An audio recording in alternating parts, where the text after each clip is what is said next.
Why don't we start? Hello, everyone, and welcome to our webinar series. The first one we're focused on is teaching undergraduates using the American Community Survey and the U.S. Census. Thanks for joining. It's appreciated. We're looking forward to presenting our information to you. The three of us today, I have Andrew Beveridge, co-founder and president of Social Explorer, with us today. He's an emeritus professor of sociology at Queens College and the Graduate School and University Center of the City University of New York. Since 1993, Dr. Beveridge has been a consultant to the New York Times, which has published numerous news reports and maps based upon his analysis of the census data. We are also really fortunate to have with us Frank Bass. Frank is a Pulitzer Prize-winning investigative reporter whose career is focused on the intersection of government, politics, and business. He's a pioneer in data-driven investigations with almost 3 decades of multimedia experience and innovation at top journalism organizations in the country, including Wall Street Journal, AP, Bloomberg News, and Al Jazeera International. And I'm with you today as well. I've had over 30 years of experience developing content for the higher education market in the social sciences, and I'm the director of content development for Social Explorer. So thanks for joining us all today. The goals of our meeting: we're going to give you a brief overview, and Andy's going to present this, of the U.S. Census and how it works. And then Frank is going to spend quite a bit of time discussing the American Community Survey and the data sets found within the American Community Survey. And the American Community Survey is sort of what you would remember as the long-form census. And Frank will talk a little bit about that during our meeting. And a lot of the data that is important to you in the courses that you teach can be found within the American Community Survey. And then we're going to do an overview of teaching and learning tools for the integration of real-world data sets into your undergraduate course. So I'm going to walk you through some content and show you how you can use these data sets in the courses that you teach.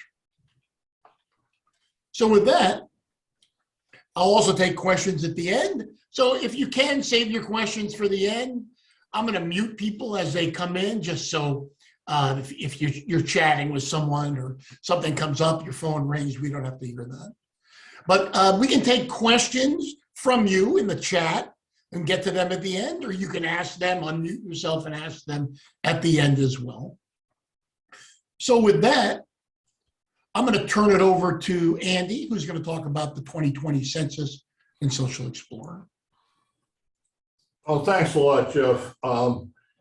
Yeah, I'm a retired or perhaps recovering professor of sociology, and Social Explorer really grew out of my work with students and with the New York Times. And I used to joke that we tried to make Social Explorer so easy that a freshman could use it and a CEO could use it.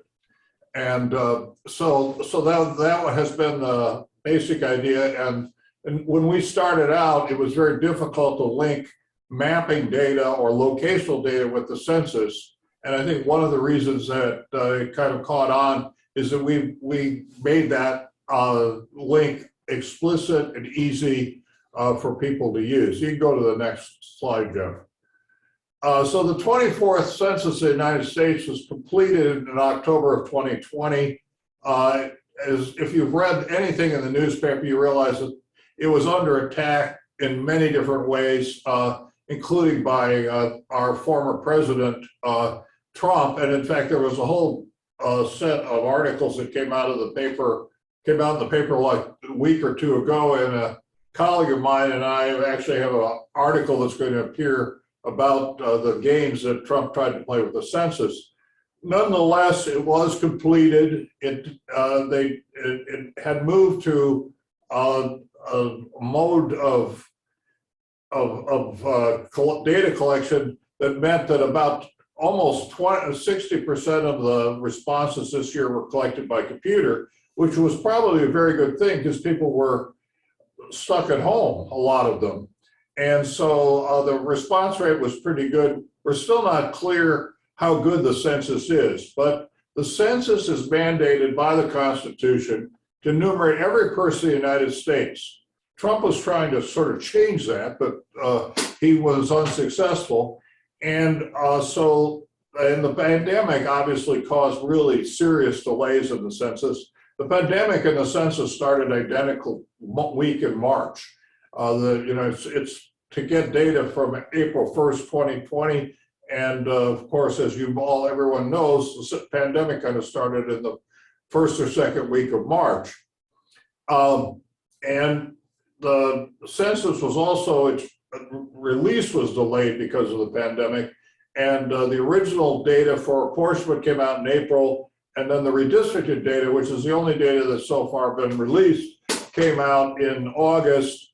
And the typical second file of the census, which has much more detailed data, has been delayed until, at least so far, until late summer, early fall, though there's some possibility that they may reverse a procedure they're planning to do on it and get it out quicker. But so that's where we are now. So we have the redistricting data, and which basically is down to every person in every block in the country.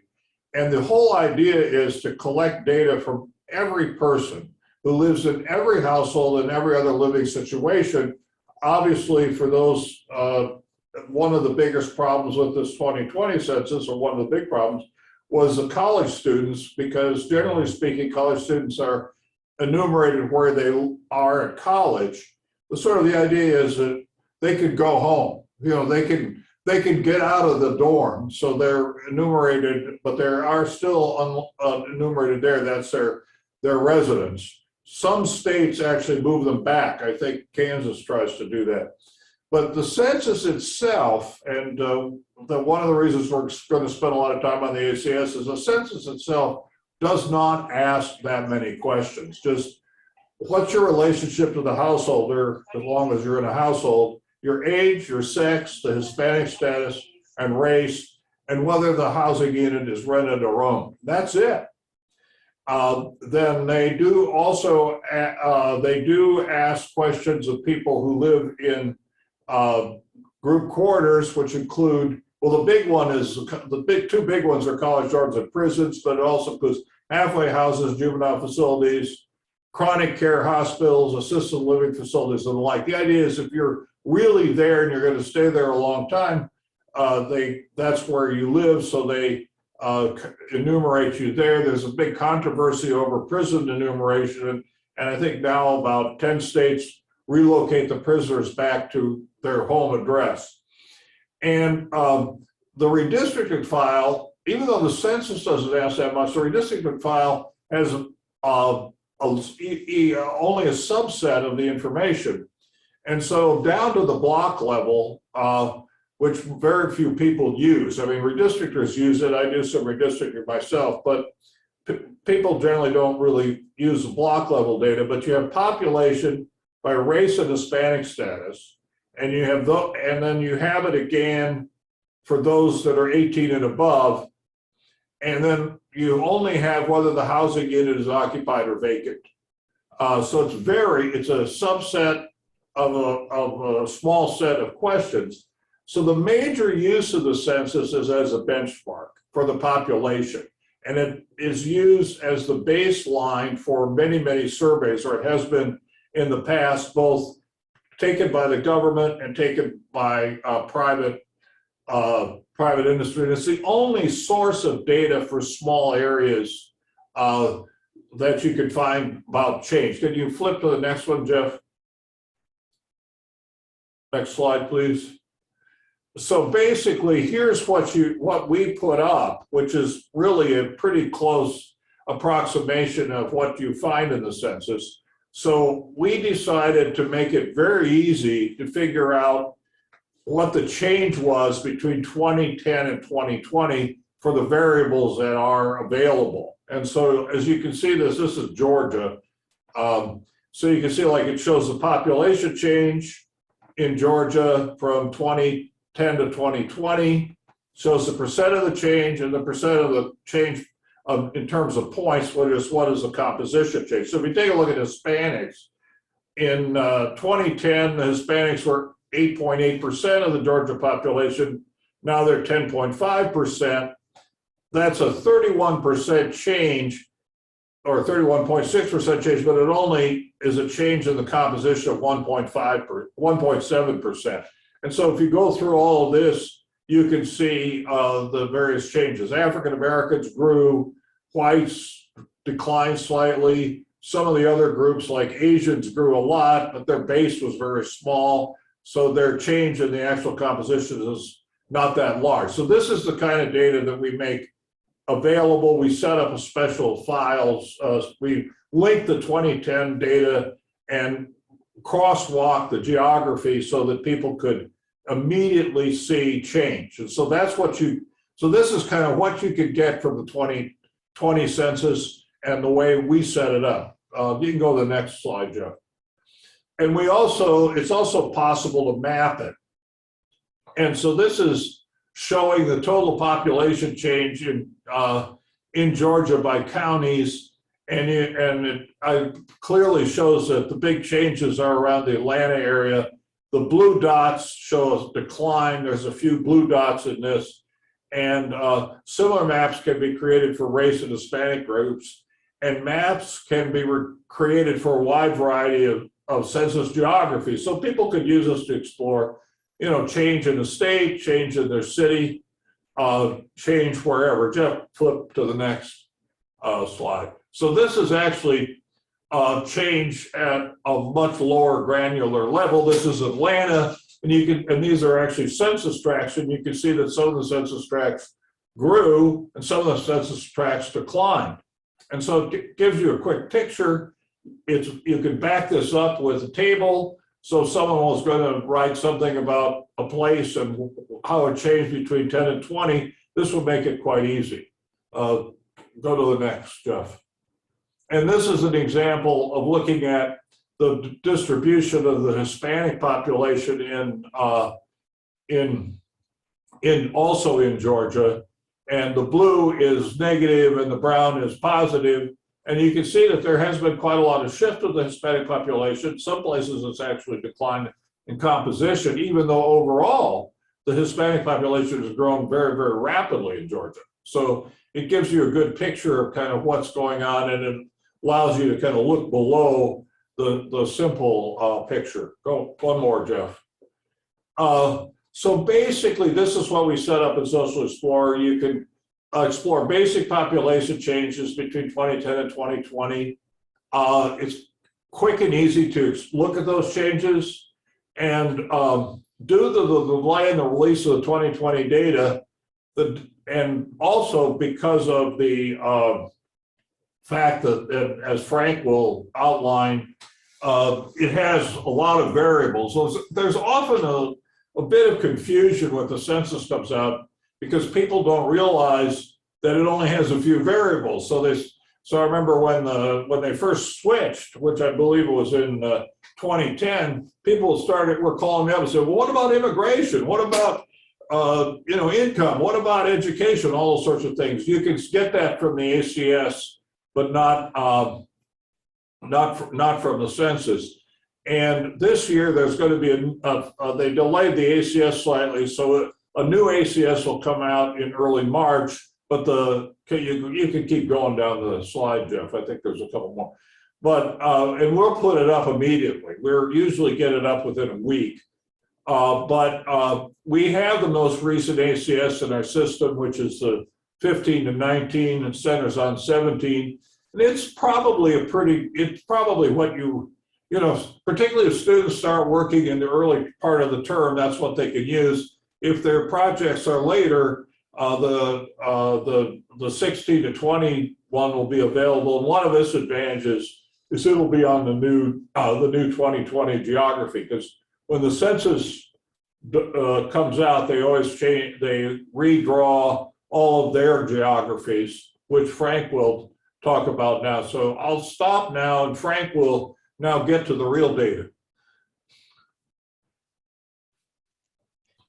Okay, I get to do the fun stuff. The first thing that I find students have problems with the census is just the sheer volume of numbers. I mean, there are literally billions of individual data points. I tell people, you know, you don't have to be a math wizard, but math made me what I am today, which is a liberal arts graduate. So there's that. It's not. This is not exactly higher math. Up until 2010, the Census Bureau used to send out what was called the long form, which went to 1 in every 6 households, and it was very useful, generally speaking. The only problem was that there was a 10-year lag. So, for example, when the 2000 long form results came out in 2001, 2002. You were already looking at 2-year-old data, and by the time you were going to get it again in 2011 or 2012, you would be looking at literally 9, 10-year-old data, which is not terribly helpful. A lot of things can change in 10 years, certainly, not just from a demographic standpoint, but economics, political, education. A lot of things change over the course of a decade. So the Census Bureau started the American Community Survey in 2005. The original plan was that they would roll the surveys over from year to year and create more accurate data sets. So the single year surveys, which would cover about 3 million households, that was used for places over 65,000. Then 3 years later, a 3-year survey came out that was used for places over 20,000. And then the 5-year survey came out, which is basically used for every census geography.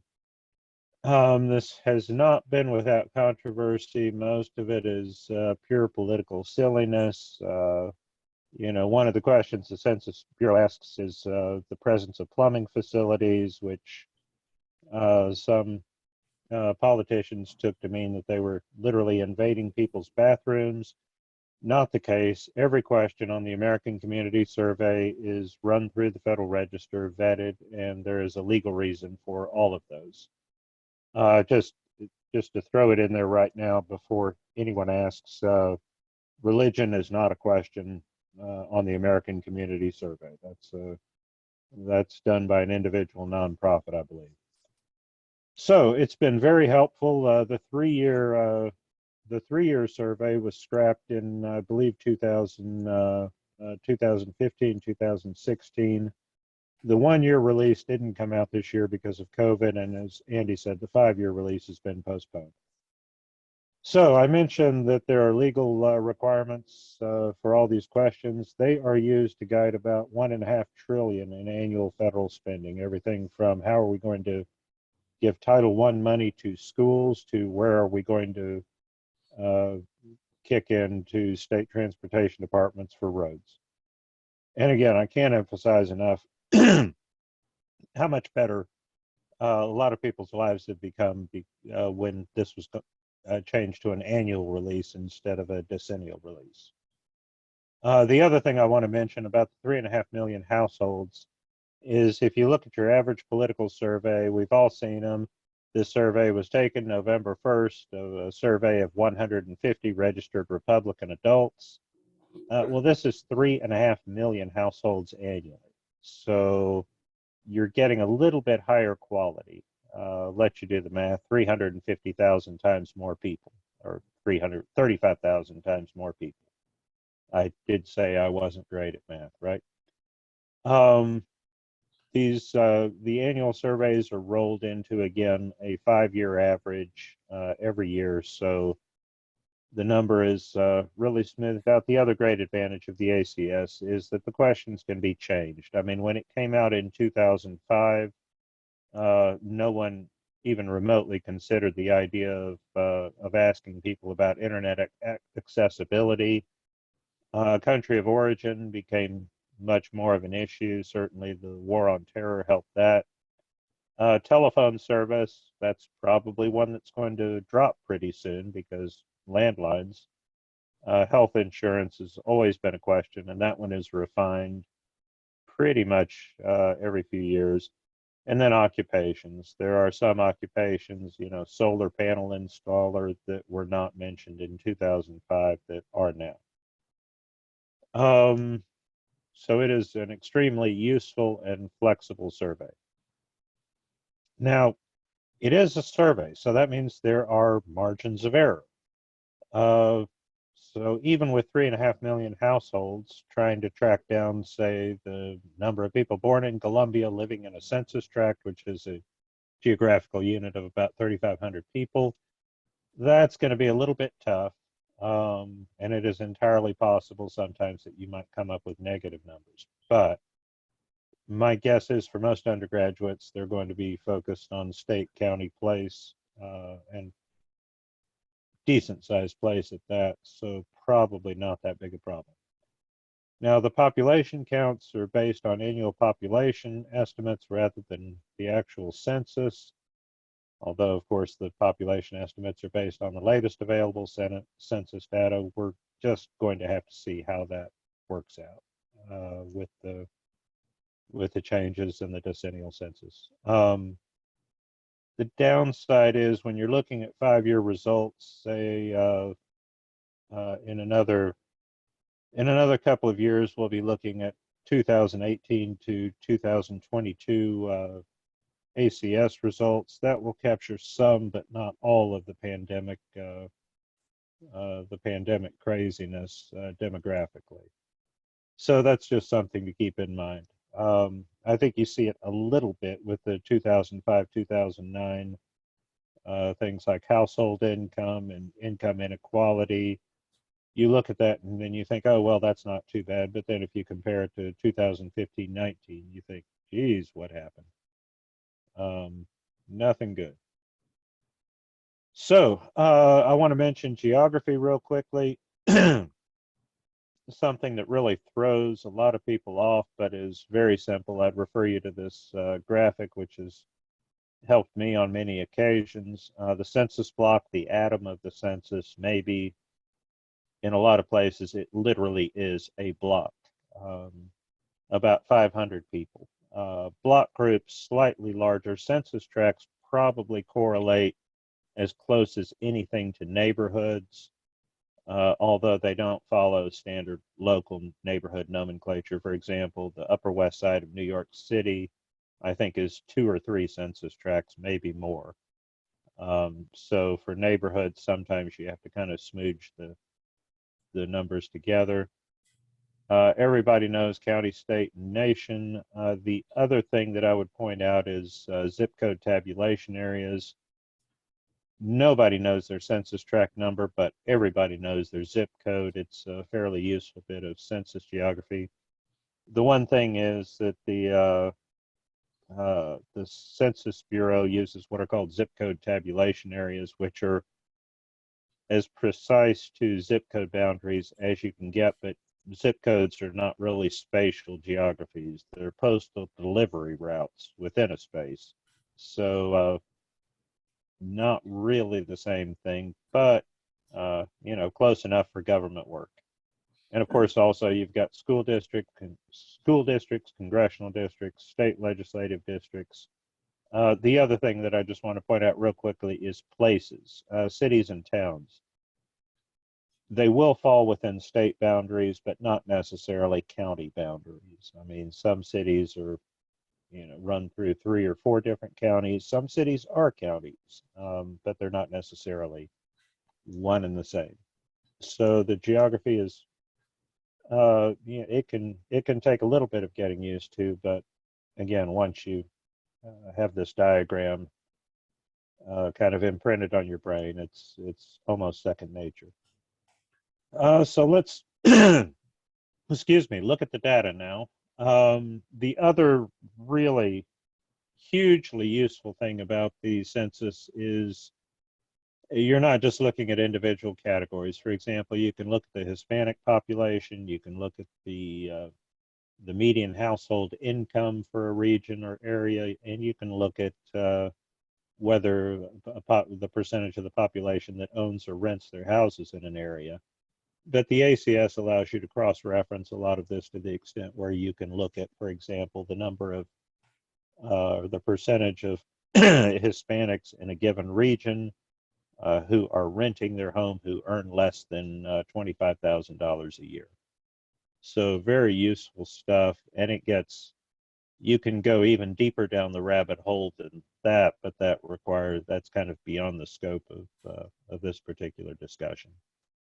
But anyway, so the basic characteristics in the next slide, you've got all these things that are essentially the same as the decennial census, except, again, instead of being updated once every 10 years, it's updated every year for most geographies, places over 65,000. And actually, to some extent, it is updated in the 5-year release and at smaller geographies.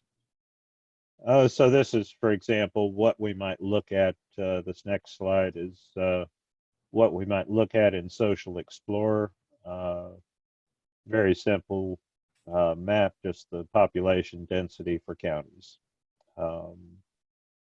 And shockingly enough, it's more dense in the upper Midwest and Northeast and East Coast than out West. But a lot of things you can do with these maps. A whole lot of really wonderful things. I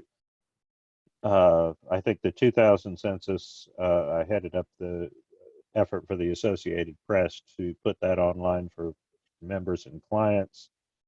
And it took us 2 solid years to figure out a mapping structure that we could present, that you could look at online. And even then, it took about 15 minutes to generate a map. This map I literally generated in 30 seconds, and not because I have any special knowledge. So let's look at some more of the characteristics that you can look at on the census. Ancestry, always a fun one to see where the most Irish people are on St. Patrick's Day, or what the different ancestral makeup of communities is. It's generally pretty complete, although I would say it's very Eurocentric. Nativity and citizenship status, where people were born, especially important for a lot of political science kids, helpful for economics. Geographic mobility, who's been in their house over the last year, who's moved to a different house in the same county, who's moved to a different state. That's another very useful one, especially now when no one is moving. Place of work, again, that's very useful for commuter flows. Also looking at things like daytime population versus residential population. One of my favorites is means of transportation, travel time, and time of departure. Means of transportation, basically, who's driving themselves to work in their own car versus who's taking public transit versus who's walking and biking. Always fun to track that over year. Travel time. My travel time is in Vermont is approximately 35 seconds from my bed to the coffee machine to my desk. So it's always kind of a little bit of Schadenfreude fun to look at places where the average commute is 2 or 3 hours. Having said that, because I used to have one of those commutes. And then here's what I'm talking about. Counties, I believe, yes, counties where the commute is 90 minutes or longer. Super commuters, kind of fun stuff. And things that probably economics and business students can look at. God knows the business community loves this stuff because it helps tell them where to locate different things. When the Republicans went after the American Community Survey and voted in the House to kill it, some of the more some of their more traditional allies through what I can only charitably call a FIT, Chamber of Commerce, National Federation of Independent Businesses, said this stuff is incredibly useful for businesses. Do not do this. Made all sorts of dire threats. We're not going to give you money. We're going to run people against you. And the Senate backed down on it, and it existed. So, social characteristics. Also a fun thing to look at. Multi-generational households, how many grandparents are actually taking care of their grandchildren.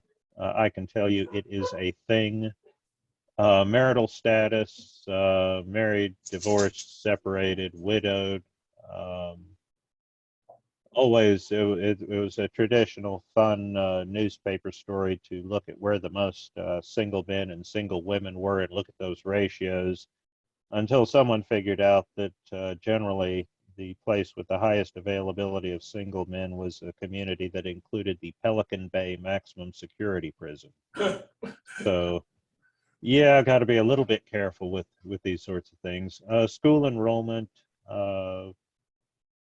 some of that data is probably not as good as what you get off the National Center for Education Statistics, but still useful. Education attainment, very useful stuff, broken down into everything from dropouts to PhDs. Immigration, place of birth, again, we've spoken about that. Language spoken at home, really useful and expanding all the time. Veteran status and period, which is kind of depressing, because one of the first things I look at every time this comes out is how many World War II veterans are still with us, and the number is shrinking rapidly down to a small contingent in Central Florida. But it's a useful thing.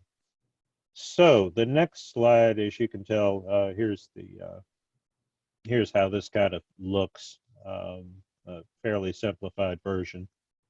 But as you can see, you can also generate tables, which you can download and play with to your heart's content in a spreadsheet. So Social Explorer is more than just a graphics tool. You could look at a map of, say, where the World War II veterans are, and but trying to figure out superlatives, size and scope, who's got the most, who's got the least, what's been the biggest drop, is generally something that that students would want to do with spreadsheets. And that's probably about as advanced as the math would get. Moving on to economic characteristics. Again, useful stuff. Poverty at small levels. I mean, the Census Bureau does a big annual report on income, poverty, and health insurance. I don't believe they get anywhere below metro area, and maybe not there for a lot of this stuff. Poverty status, you could literally go down to neighborhood level and see where the poor places are. Disability status and type, cognitive, hearing, vision, and ambulatory, different kinds of disabilities, very useful. Obviously, household income, median household income is the most important one to keep in mind there. Bill Gates walks into a bar, what's the average salary, versus Bill Gates walks into a bar, what's the median salary?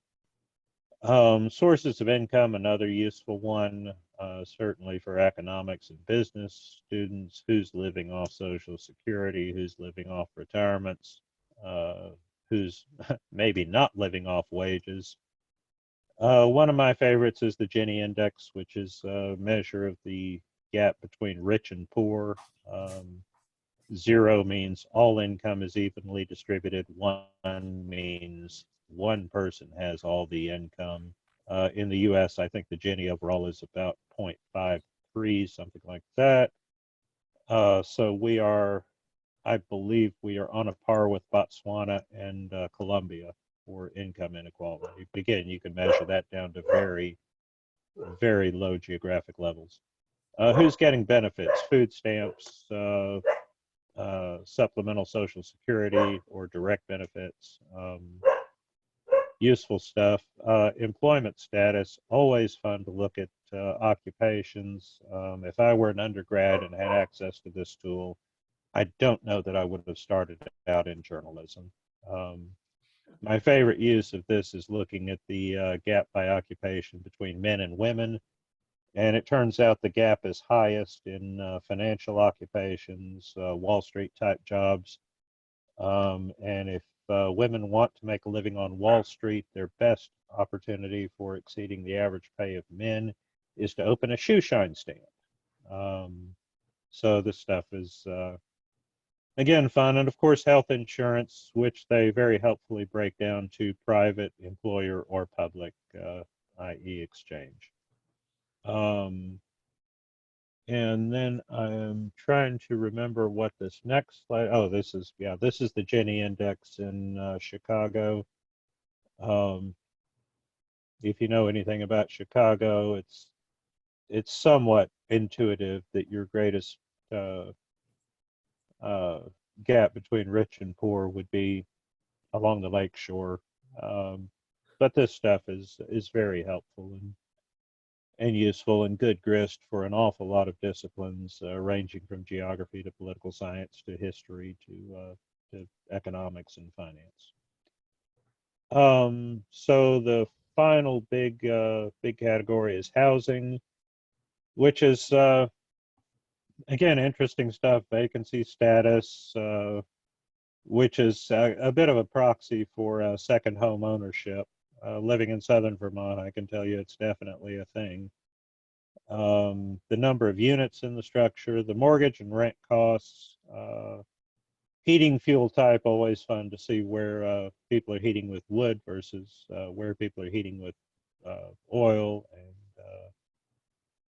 and what that looks like over time.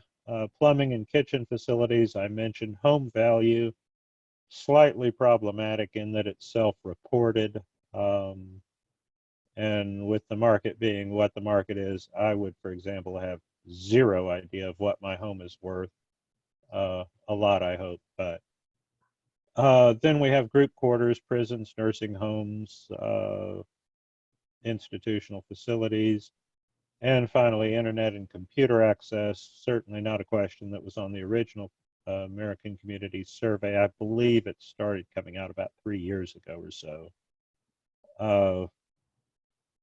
And that's one that's probably going to require more than a little bit of refinement. Then here's another map that I just tossed out in, again, about half a minute. The number of people who live in boats, RVs, or vans by zip code. Not surprisingly, they're more in the Sun Belt than anywhere else, but it's always interesting to look at that. Especially over time. So that is that's what I've got, and I will turn it over to Jeff now for a discussion on teaching. Thanks, Frank. So, really nice overview, Frank, of the ACS. Thank you so much. And there's a tremendous amount of data sets there that are of interest to social scientists, social science students, environmental students, business students, health students, lots of health data as well. And let me take a moment and show you what it looks like in Social Explorer. So this is Social Explorer, and when you log in, this is what you see. If your school had access to it, their logo would be here. Many of you have access to it now. And then from here, you can go out and build your own maps, similar to the ones that Frank showed you. So if I click under Explore,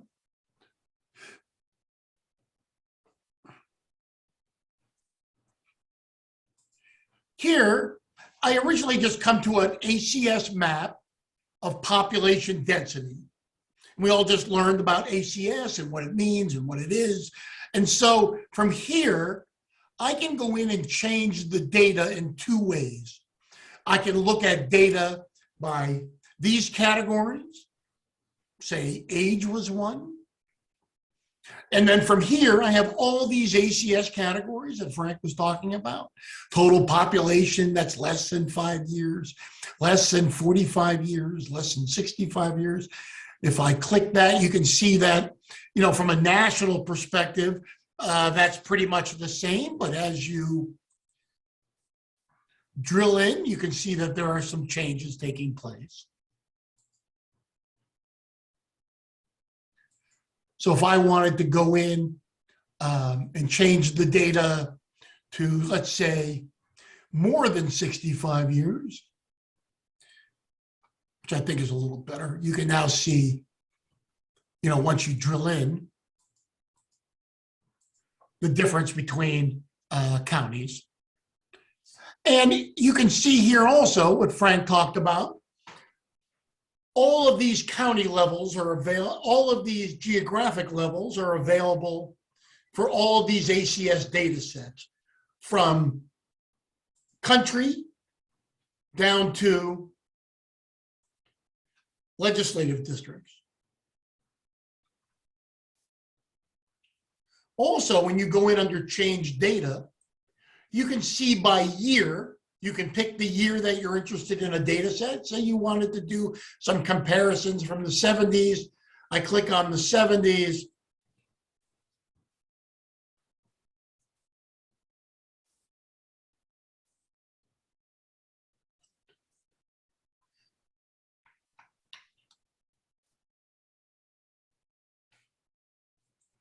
I click on 1970, and then it shows me down below what's available for that year. Population, age, sex, race. And so I can start building out maps. Students can start building out maps using the data sets. And then they can put them together into some type of module that does comparisons. They can put these into reports. They can put them into PowerPoints. Everything here, you're able to get a link to it and create it. You can embed it into your work. You can email it to others. And then what we've also developed, and this will give you sort of an example of what Frank was talking about, are these teach and learn modules. And from here, what we've done is we've pre-built some little case studies on different topics: business, criminal justice, education, research methods, geography, to give you an example of the types of things that you can do with Social Explorer. So if I go to this little sheet here, here's 25 modules that we've built. There are 150, but here's 25 of them. And I use this because it shows what's in the module. So here's one.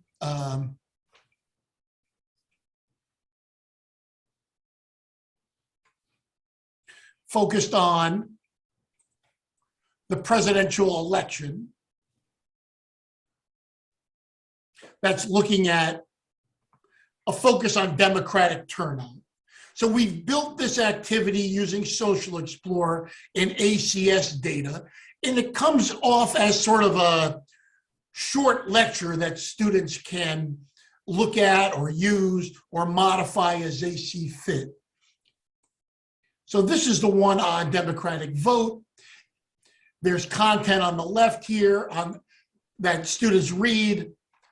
Right here is Democratic vote from 2016. Here's the US presidential election 2020. Here's looking at the US presidential election by state Republican vote. And now we do some comparisons, total vote by areas. We've masked out places. So now we're looking at Dane County, Wisconsin. And the Democratic vote was 70% in 2016. And you can see here that the Democratic vote in 2020 was 75%. And then you can do comparisons of the population. Did the population go up or down? And get an understanding of what's happening with this presidential election using both election data and ACS data. Here we're looking at Philadelphia and the suburbs in the same way and what changes took place. So within Social Explorer, you have these lecture launchers that you can use to get examples and have a better understanding of how you can use it in your course. So if I go to sociology, here we have mapping changes in the American family. We have marriage and family tools. We have research methods tools, social justice, social problems, different examples of maps and presentations that we've built using Social Explorer and using ACS data and other data sets that we have. And also to let you know, if you're a librarian, we have a LibGuide. And at this LibGuide, it's broken down by discipline. Again, to support what we're doing and to enhance students' use of the product. There's all types of examples here. There's also grading rubrics that we've put together and some assignment templates as well.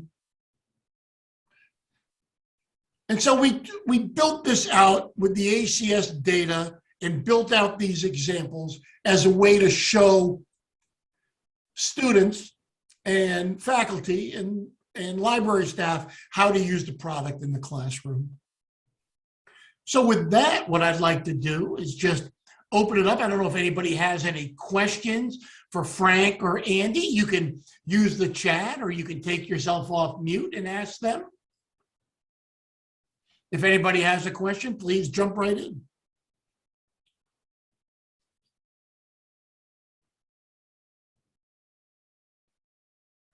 Well, thank you all for joining. I really appreciate it. I trust that this was effective for you, gave you some overview of the ACS and how to use it in education at the academic, out of the academic libraries. I trust that that was helpful. If you have any questions at all, you can reach out to me at any time. Thank you very much for joining us today. Andy, do you have, or Frank, do you have anything else before we go? No, I mean, it's a